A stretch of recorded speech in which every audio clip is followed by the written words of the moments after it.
Hi everyone, this is Terry Nazon, world famous astrologer. These are your weekly horoscopes. The week begins with the moon in the sign of Leo. It's a second quarter moon, which means we're building on the energy, our projects, our endeavors, our hopes, ambitions from last week, the new moon. And of course, the week ends with a full moon in the fixed sign of Scorpio, which is going to be, well, it's going to pack quite the punch. But until then, let's talk about this week's aspects. The first transit that I want to talk about to you, of course, is Venus, and she's sextiling or in a wonderful aspect to the planet Uranus. The planet Uranus rules the sign of Aquarius. It rules time. It rules what I call a boomerang effect. It can bring people, places, events, and things back into your life. It rules friendships, and of course we know that the planet Uranus rules brotherly love.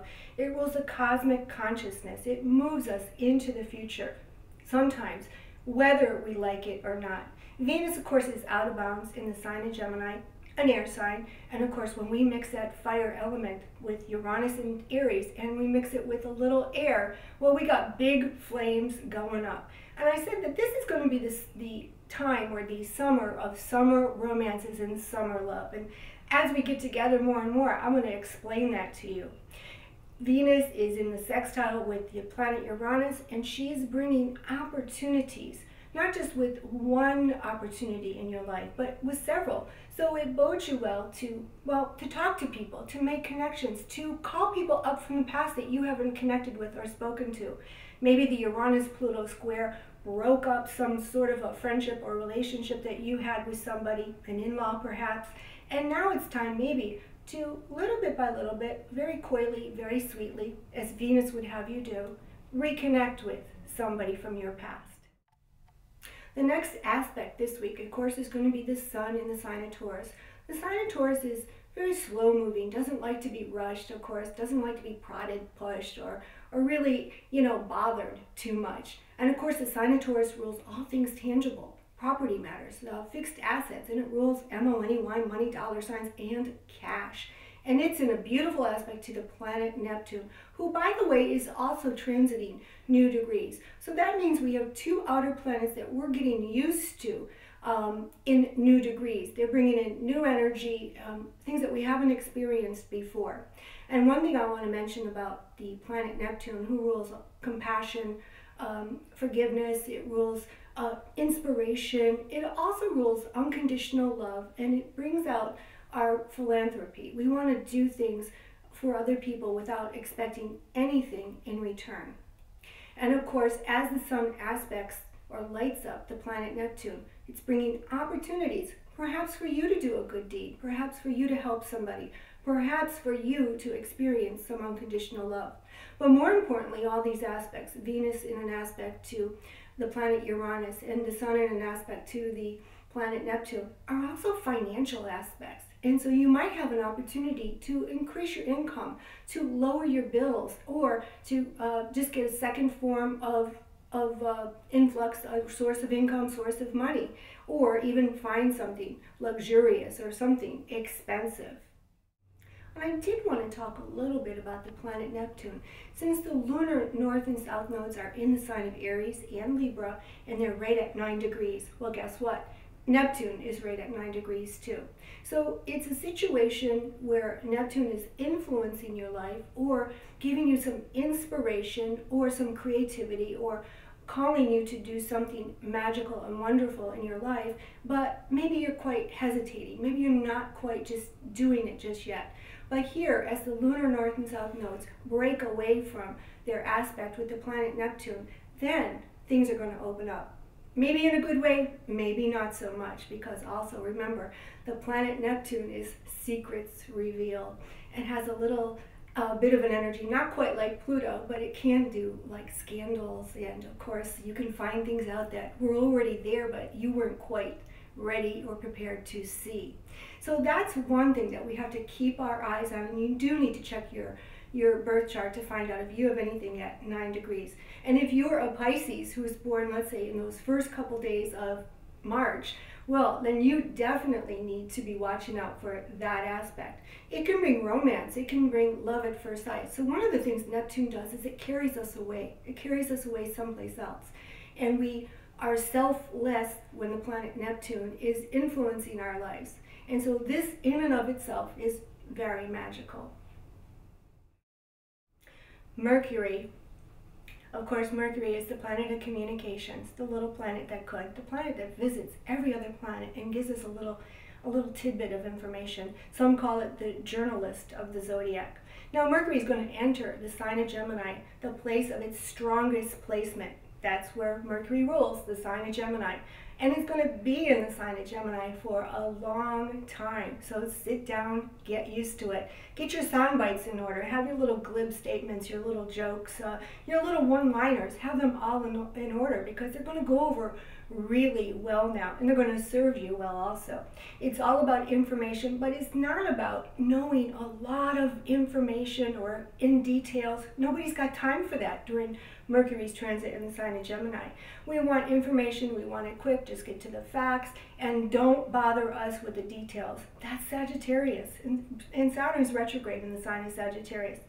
Now this brings me to our full moon. We're culminating this week up into that full moon. The full moon's in the fixed sign of Scorpio.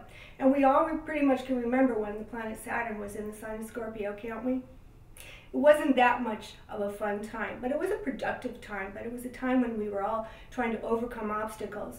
The last time that the planet Saturn actually aspected the planet Uranus, which is tying into the full moon, was in 2008. Saturn opposed the planet Uranus in 2008 and caused, of course, the financial fiascos, the markets, the bailouts, and of course, the real estate market to crash. And during this full moon, which is in the sign of Scorpio, which, by the way, rules credit, banking, partnership, finances, and it rules high income, it rules the government's money and things like that. So it does rule the economy. And so we're going to have an aspect, and I'm not going to bore you with the details, but it is a minor aspect that does bring up some issues and some memories back from way back in 2008. So Saturn will aspect the planet Uranus. But also we have the full moon, and it's squaring the planet Jupiter. And of course the planet Jupiter's in the sign of Leo right now. This can bring, for some of you, some good fortune. For others, maybe not so much, because what it does when the full moon, an already aspect that is going to like make us all emotional.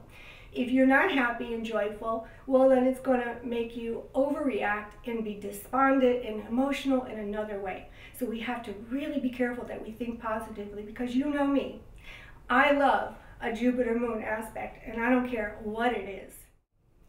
Aries, this week, I know that you're having relationship issues going on, some fun, some great, but also perhaps you're even questioning a relationship this week. And towards that full moon, guess what? It gets hot. It either gets hot in a good way, or you start arguing about money with your beau. Taurus, this week, of course, there's lots of fixed energy at your disposal. With the sun in your sun sign, of course you shine, and this makes you, well, it makes you gather information from people, but also makes you shine in front of like higher ups, authority figures, people who can help you. Everyone notices Taurus this week. However, on that full moon, you want to be careful that you don't clash with somebody, because it will stand out like a sore thumb. For the sign of Gemini, of course with Mercury in your sun sign, what could be better? All your one-liners, all of your little tidbits of information go over really well. Of course, you'll find yourself typing faster, driving faster, talking faster. And this is even reiterated because the planet Jupiter is in your solar third house. And what this does for you is it makes you and gives you that ability to talk anyone into anything, even a romantic partner if you so desired. For the sign of Cancer, of course, this moon starts out this week in the sign of Leo, your solar second house of money, self-esteem. So it may be a time when you're going to be luxuriating, wanting to take care of your number one player, yourself, of course. But the full moon ends up in your solar fifth house of love and romance. So if you're single, I'm going to ask you to get out and about and kind of mingle a little bit more. For the sign of Leo, of course, you have the planet Jupiter, the largest planet of our solar system, in your solar first house. But also with the planet Uranus up in your solar ninth house, it's making you want to branch out, to do things differently, go places. It wouldn't surprise me at all if many of you Leos don't just chuck it all, throw away your job, walk away, sell everything, and go to Tanzania, for goodness sakes. For the sign of Virgo, the aspects are still suggesting that the main emphasis is still on your relationships.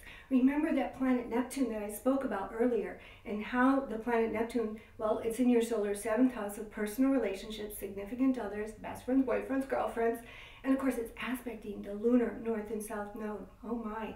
And with Jupiter in Leo, which has a rulership over relationships, could some of you be thinking about cheating or just adding to the fun? And could you be disappointed with a current relationship or a more? For the sign of Libra, we still have the lunar north and south nodes aspecting your sign, with the lunar north node still in your solar 1st house of, well, the body, proper appearance, making changes to your life. And of course the planet Neptune is in your solar 6th house of work. So there's strong emphasis on health, well-being, and getting it together, exercising, and staying on a strict routine. Who can stay on a strict routine with Neptune in the 6th house? I don't know. Towards the full moon, we have that full moon is in your solar 2nd house of money. And of course, if you play your cards right, well, you just might come into some money. But you're going to have to be a hardcore player to make that money. And you're going to have to stick your feet in the ground and not move until somebody forks over some cash to you. Not a bad thing, right? Scorpio, this week, the 2nd quarter moon starts in the sign of Leo, your solar sector of career, fame, fortune, success, authority figures. And of course, authority figures can be a thorn in your side. It's all about other people right now for the sign of Scorpio, since the sun is in your solar 7th house of personal relationships. So by that time the full moon rolls around in the sign of Scorpio and squares Jupiter, you could be ready to pop a gasket after everybody. So pace yourself. Make sure that while you're dealing with so many people in your life, or people are asking you for things and making demands on you, make sure you get what you want too.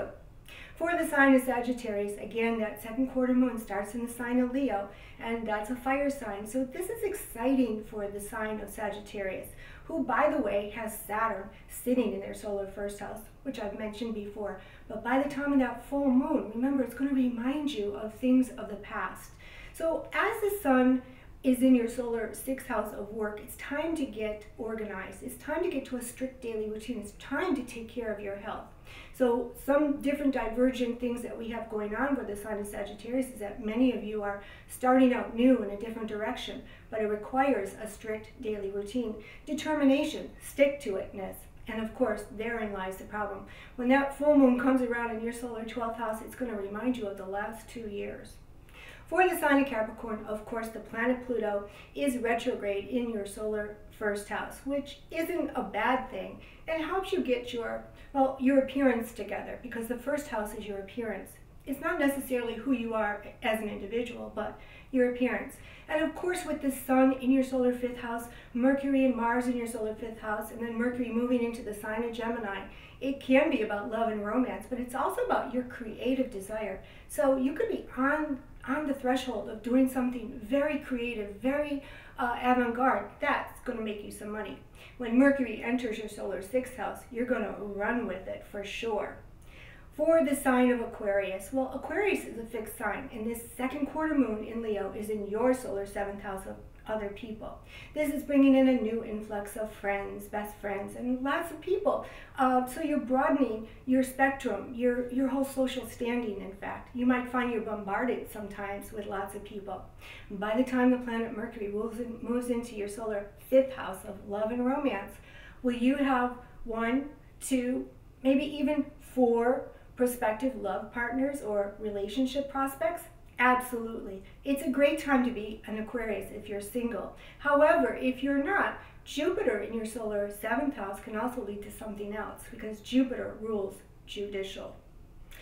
For the sign of Pisces, things couldn't be better. Of course, with this 2nd quarter moon in the sign of Leo, it's all about fixed energy. And remember again, let's go back to the planet Neptune, who is being aspected by the lunar north and south node. So it's almost as if many of you are feeling that your lives are on hold. Maybe they are, because something else is going to happen. Maybe you're being tested in your employment or your work days. So maybe something from a work situation that you've experienced before is going to happen again. So we have to be really, really careful for conflicts. Don't start any fights right now. This is Nazon, world famous astrologer. I hope you enjoyed my weekly horoscopes, and I hope you subscribe to my YouTube channel each and every week. And of course, I'll do my very best to bring the latest and the greatest about your astrological aspects.